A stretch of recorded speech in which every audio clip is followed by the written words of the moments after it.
आशीष, आपका पहला ट्रेड पहला ट्रेड बीटीएसटी का आपकी तरफ से कल के लिए बताइए। जी बिल्कुल, तो मेरा भी इंश्योरेंस बास्केट से रहेगा और स्टॉक रहेगा एसबीआई लाइफ, जिसपे बात की थी। 930 का स्टॉप लॉस रहेगा, 975 के लक्ष्य मैं एसबीआई लाइफ के स्टॉक में बीटीएसटी के तौर पे देख रहा हूं। जैसे मैंने कहा, पोजिशनली 1050 की जगह भी मुझे एसबीआई लाइफ के स्टॉक में नजर आएगी। और दूसरा स्टॉक मैंने जो थोड़ी देर पहले डिस्कस किया, इंडियन एनर्जी एक्सचेंज, इसको भी मैं बीटीएसटी के तौर पे कैरी करूंगा और 400 रुपए के लक्ष्य इस स्टॉक में मुझे नजर आते हैं।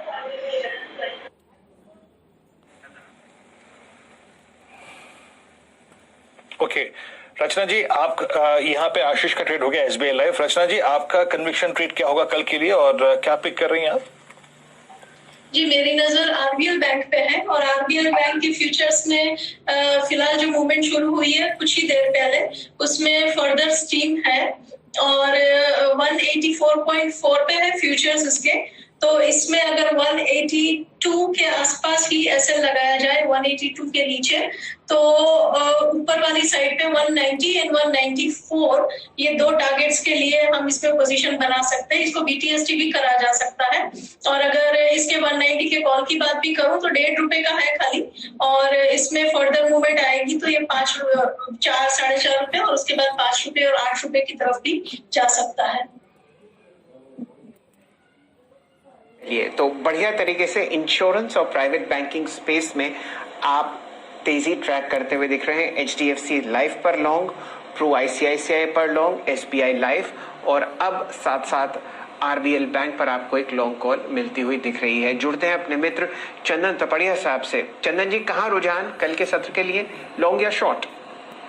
जी देखिए, लॉन्ग सी इस बाजार में रहेंगे क्योंकि सिलेक्टिव स्टॉक स्पेसिफिक एक्शन बाजार में क्लियरली देखने को मिल रहा है। और कुछ मेटल काउंटर के अलावा हमारा जो फोकस है वो आईईएक्स पे है, इंडियन एनर्जी एक्सचेंज। हालांकि आपने पिछले कुछ मिनटों में चर्चा भी की, बट कन्विक्शन इसलिए इसमें है, इसलिए हम वापस यहाँ पे रिकमेंड कर रहे हैं। 364 के स्टॉप लॉस से आईईएक्स लेने की सलाह रहेगी और हमारा मानना है कि रिसेंट के स्विंग हाइज यहाँ पे लगभग 390 303 में यहाँ पे बनने चाहिए। और जिस हिसाब से वीकली चार्ट में पिछले 5 वीक के कंसोलिडेशन के बाद मोमेंटम बना है, लग रहा है इमीडिएट टारगेट होंगे। तो 390 393 के लिए आईईएक्स को बीटीएसटी करने की सलाह रहेगी।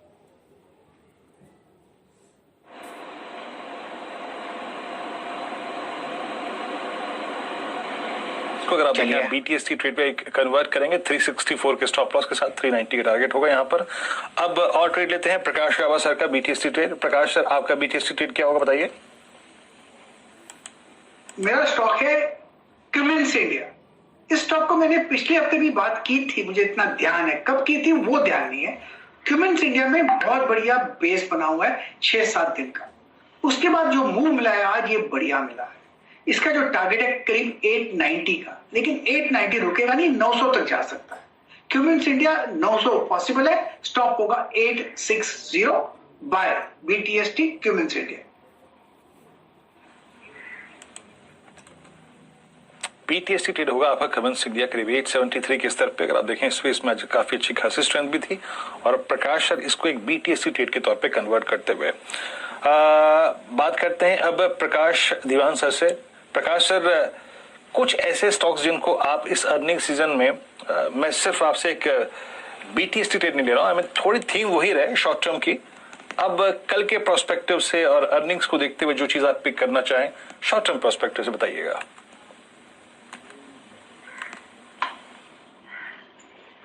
इतनी सारी अर्निंग्स तो डिस्कस हुई, लेकिन एक जो नहीं हुई और जो 28 तारीख को मेरे ख्याल से नंबर्स हैं, एक पुरानी चहीती कंपनी रही है टाटा कम्युनिकेशन, उसके आंकड़े 28 को क्वार्टरली अर्निंग्स के आएंगे। और जो क्वार्टर गया है उसमें जिस टाइप की डेवलपमेंट्स हुए हैं उनका फायदा आपको अगर इन नंबरों में दिखना शुरू होता है तो आप मान सकते हैं कि जो स्टॉक 1350 तक जाके ओएफएस की लिक्विडिटी सप्लाई की वजह से थोड़ा नरम हुआ था, उसमें भी जो बाइंग जिस हिसाब से अब्जॉर्प्शन हुआ है सेलिंग का, और आज 1150 के करीब ये जो मिल रहा है आपको, इसका नया बिजनेस नंबर्स में जो झलकेगा उसको देखते हुए मुझे लगता है किसी को अगर रिजल्ट्स प्ले पे कुछ करना है, दाव लगाना है, तो वो टाटा कम्युनिकेशन होगा। और ओवरऑल एक सेक्टर जो बहुत अच्छा रुझान दिखाएगा नंबर्स में इस बार, वो मेरी उम्मीद है पेपर्स का जो बिजनेस है, paper sector as a whole बहुत बढ़िया साइकिल के थ्रू गुजरा है और वो आपको थोड़ा सा इस क्वार्टर के नंबर्स में झलकना शुरू हो जाएगा, तो उस पर भी ध्यान रख सकते हैं। बट स्पेसिफिकली 28 को नंबर्स आ रहे हैं, इसलिए टाटा कम्युनिकेशन का जिक्र मैंने किया।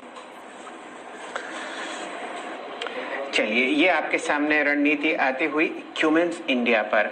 अब जुड़ते हैं उषा मार्टिन पर और वापस लेके आते हैं आशीष चतुर्मोता साहब पर।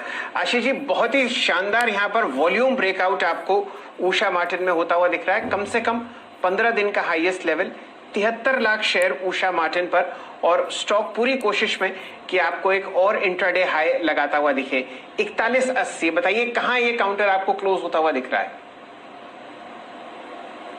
45 के लेवल्स, 45-46 के टारगेट्स की बात की थी और तब से हमने देखा सिग्निफिकेंट वॉल्यूम एक्टिविटी डेवलप हुई और स्टॉक उस समय से आप देखिए 73 लाख शेयर्स पे ट्रेडिंग करना शुरू कर चुका है। दिन के उच्चतम स्तंभ पर इस समय ट्रेड कर रहा है 4270 के।